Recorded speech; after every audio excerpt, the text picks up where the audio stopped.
Welcome to the League of Legends Champion Spotlight, featuring Wukong, the Monkey King. The Monkey King is a tricky, elusive melee damage dealer. His abilities allow him to dart around combat or jump into the fray and take on all your opponents at once. His passive is Stone Skin, which bestows bonus armor and magic resist for every nearby enemy champion. Crushing Blow causes your next attack to deal bonus damage and lower the armor of whomever you hit. Activating this ability resets your attack timer, so try to use it immediately after landing a normal attack. Decoy leaves behind a copy of yourself while you turn invisible. After a brief delay, the decoy damages all nearby enemies and your stealth ends.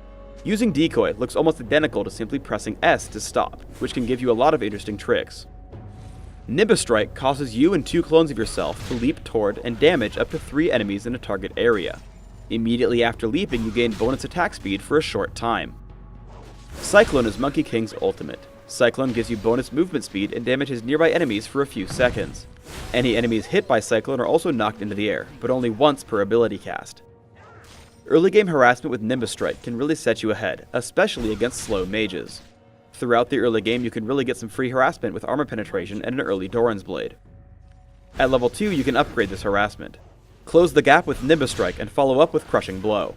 As you can see, I repeatedly force Veigar back to his turret, chewing through health potions. I continue to pressure Veigar throughout the lane, knowing that I can secure the kill with Ghost and Flash. After dropping him to 10% health, I try to head behind his turret to cut off his escape. Seeing him hide underneath it, I make sure to take my time.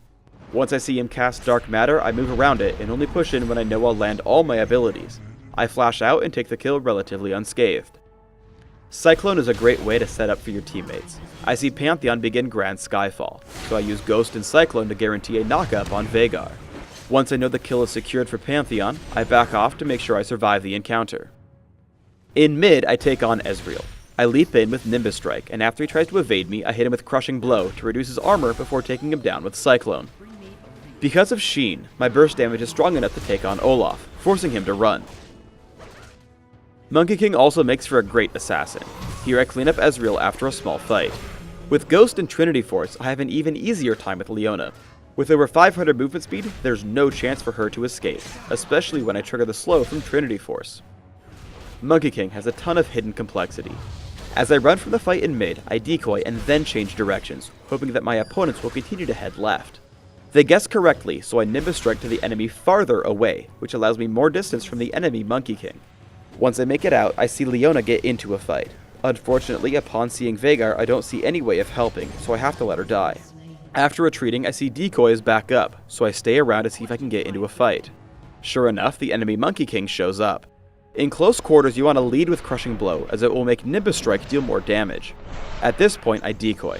Pantheon is coming in from the top left. My decoy is camping in the brush, and I head to the bottom right. As a result, there's no way for him to escape, and we pick up the kill after his stealth ends. Pressing S for stop looks almost identical to actually activating decoy. As I'm getting chased, I simply stop to trick my opponents. After waiting exactly 1.5 seconds, they assume I ran to the bottom brush, as that's the only location I could have reached without being seen. So, I decoy and head up, guaranteeing my escape as they check below. We get into a large team fight in mid. Immediately I head for Olaf to try to save my teammate. As I chase, I can't quite get into range for Nimbus Strike. However, I know it will target multiple enemies, so I jump to Ezreal and the resulting clones kill Olaf for me. I chase Ezreal with Cyclone and lead him to knock out Veigar and to wait for his arcane shift. As I Nimbus Strike Veigar, a perfectly timed flash allows him to escape me. Turning to Leona, I use a couple of small tricks and optimizations. I land Crushing Blow first to lower her armor, then I land a second basic attack, which lets her walk out of range, but I can Nimbus Strike to catch back up. I use Decoy, which allows me to get extra close with Leona while I wait for Crushing Blow's cooldown. I use the fact that Crushing Blow resets my auto attack timer to get 2 attacks in much more quickly than I would otherwise be able to. Let's show the previous trick more cleanly. We dive Ezreal at his turret. I jump him with Nimbus Strike, follow up with a basic attack, and immediately use Crushing Blow, dropping him to less than 1/4 of his health. As he runs, I simply chase with Ghost and Crushing Blow, because I know he'll die in one more attack. Juking enemies with Stop is probably my favorite part of Monkey King, so I'll show it to you again. Here I'm chased by the enemy Monkey King. I press Stop and he just turns around, giving up on the chase, so I simply walk away. I run away from a teamfight in mid. An unsuccessful stop juke gets me low, and ultimately I have to use Decoy and Flash to escape.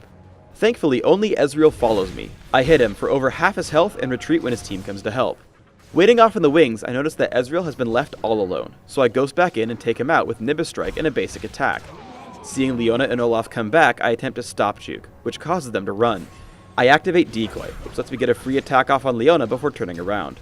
As the fight continues, I Nimbus Strike onto Veigar and land just one basic attack before using Decoy. In the confusion, they have no idea if I'm real or not, and unload most of their cooldowns onto my clone. My teammate Leona joins the fight, so I head back in, taking down Olaf before escaping. For runes, I take Armor Penetration Barks, Flat Armor Seals, Flat Magic Resist Glyphs, and Flat Health Regeneration Quintessences. This setup allows me the most power at early levels in lane, where you can really shine. My masteries are 0-21-9, with Ghost and Flash, allowing me to play extremely aggressively in lane, shrugging off most of the enemy minion damage.